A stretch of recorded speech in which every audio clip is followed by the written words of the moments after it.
Hi, my name is Paul Palmer. Today I want to talk about teams, working in a team, part of a team, I suppose teamwork in general. Now, pharmaceutical manufacturing is rarely a one-man band. You have somebody to prepare, somebody to do it, somebody to ship it, somebody to pack it. And then, of course, you have all the checks and balances, all the testing, maybe the documentation, sales and marketing. So you've got a team.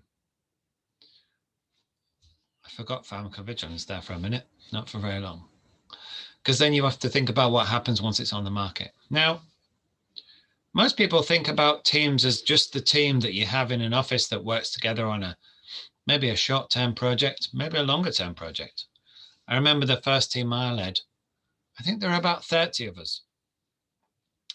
And we were working on business development. Strangely, I was the leader of the team.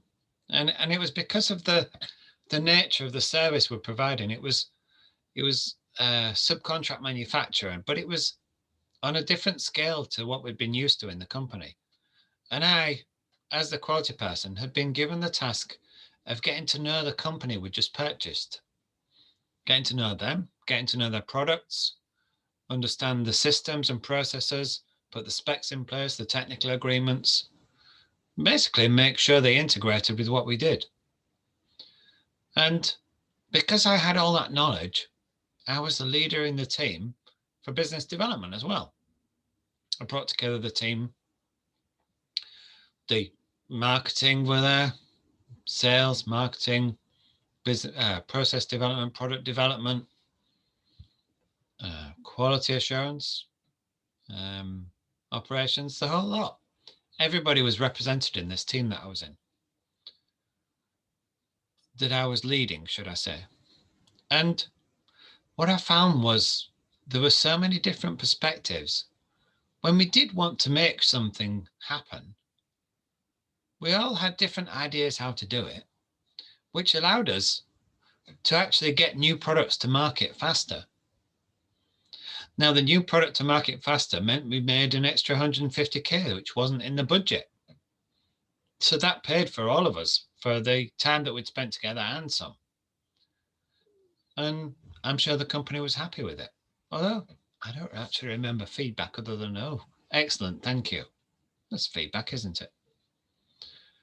So what is it with teams? Why does it work better when you have a team rather than just doing it on your own? Surely you have all the technical knowledge and skills you need to deliver the service or the product,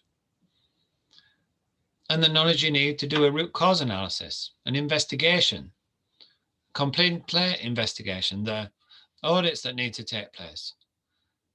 But are you always the best person for every activity? No, I don't think so.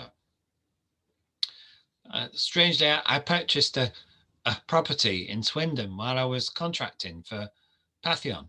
They're now Thermo Fisher, now part of Thermo Fisher, and it was on clinical trial manufacture and supply. And when I bought the house, I thought, well, I can renovate it myself, and it might take me 2-3 years,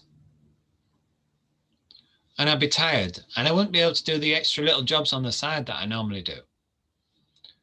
And I looked at the finances and I thought, well, for one day's pay for me, or was it 1 hour? I don't remember now. I could get somebody in the house. Yeah, I think for an hour of my work, I could get somebody to work on the house, a professional with specialist knowledge, for a day. So I thought, well, it makes more sense for me to do what I'm really good at and for them to do what they're really good at. And it was really good that they did. I was fortunate they did do it, because they ended up doing more than I'd planned when they found that a structural wall had been removed. Not completely, just the structural part, and then a little like corner bar had been put in its place. It's like a wooden cupboard which gave no structural support for the centre of the property at all. I don't know why the surveyor didn't notice it, but probably because he didn't take off the plaster to see the bricks underneath. So the builder that I had there doing it, fixed it for me. And unfortunately, the job went way over budget, but at least it didn't fall down. And got to market after 6 months, not 2 or 3 years. And I've been renting out the different rooms ever since. So that was a good thing. I've done similar things in pharmaceuticals, of course. So I had some vials which couldn't go to market because they had the wrong label. And they were about to throw away £70 million worth of stock and take the penalty clauses from the NHS and lose the business long term. But instead of doing that, I said, well, let's go out and find somebody who can fix the problem for us. So I spoke to multiple people, and there was a team that were willing to do it for us. And we kept the product on the market.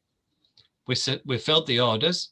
We didn't get the penalties and kept the business going. So working together, whether it's your team in your department, whether it's a cross-functional team, or whether it's getting outside helping. Maybe you need all three. But teamwork is the way to deliver the results. Different people's perspectives will give you more information to solve the problem or opportunities to enhance the process or techniques that you can use to get the project finished more efficiently. I like using teams. I like working as part of a team. I like leading teams. I do also find it more enjoyable to work together than on your own. So I'm always going to use a team, work as part of a team, be part of a team whenever I have the opportunity. And I hope you will too. That's it for today. It's Paul Palmer. I'll talk to you soon.